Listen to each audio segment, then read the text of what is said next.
Harry loves Cincinnati. I mean, he's one of the most committed individuals to the city of Cincinnati I've ever met. He's honest to a fault. He's direct. He really believes that in this world we have a responsibility to make things better if we can.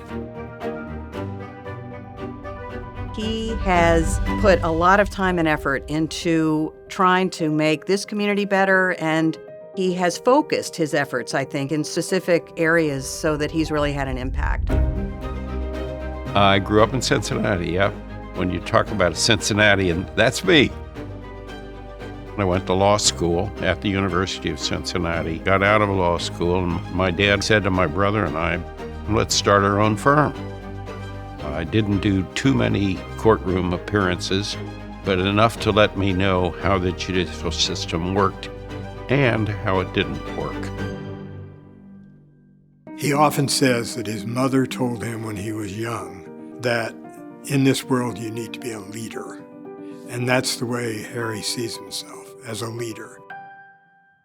I like the idea of being involved in justice.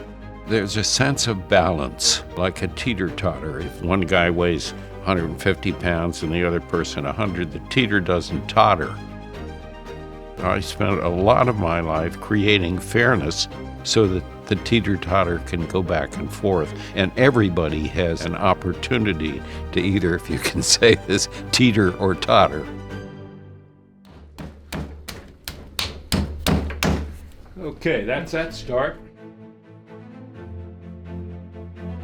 When I was at the Legal Aid Society of Cincinnati, Legal Services for Low-Income People, we had a 2-day retreat to figure out how to use the resources we had, which were relatively limited compared to the need. And Harry came to the retreat for 2 days. He was the only lawyer on the board who spent the 2 days at the retreat.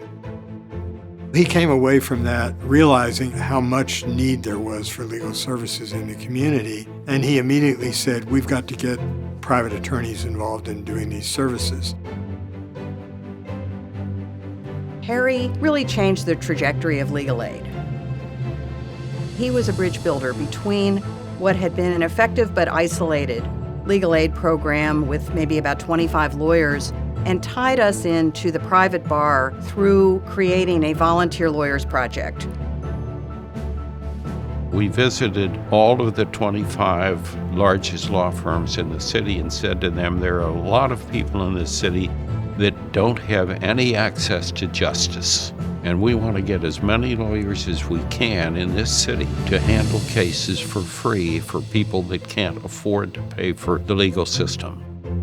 I'd use the example of the teeter-totter, and all 25 of the law firms that we called on agreed to provide free cases for a certain number of clients that couldn't afford it. A lot of people are content to remain involved at the high level, to be on the board and execute strategy. That's not him. He's in the dirt with everybody else. It's not about the numbers or the bottom line or whatever for Harry. It really is about what's the meaningful impacts that I'm effecting in this human being's life. When he became president of the Bar Association, he gave this talk about a grandfather and grandson that were walking along a beach.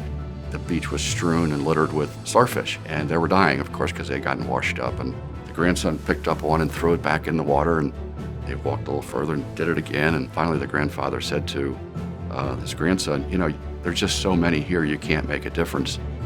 And the grandson reached down, threw another one, and he said, well, made a difference for that one, Grandpa. That's who he is. That's, he's thrown a lot of starfish back. That's my signature there, the mill on the hill. Well, the story of it is there's a windmill on the Rhine River, and the name of the town is Santen, my name. He's just so convinced of these things that he believes in, and they're great beliefs like, hey, I can make an impact in the community. Education is important, right? Leadership is important. So these things that he believes in, I mean, you can't convince him otherwise. I think this is a well-deserved award for Harry, and I really congratulate him and thank him for all the good that he's provided in our community. He's a remarkable guy.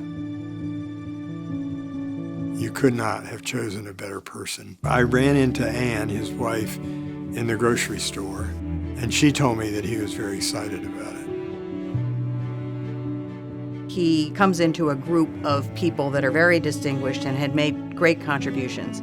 Some of his contributions maybe aren't as prominent as some other people because he has focused on issues of racial justice and concerns of low-income people. So I'm happy that the Chamber is choosing Harry and looking at the kinds of things he has done and the ways he's contributed to Cincinnati that really reflect values about what this community should be.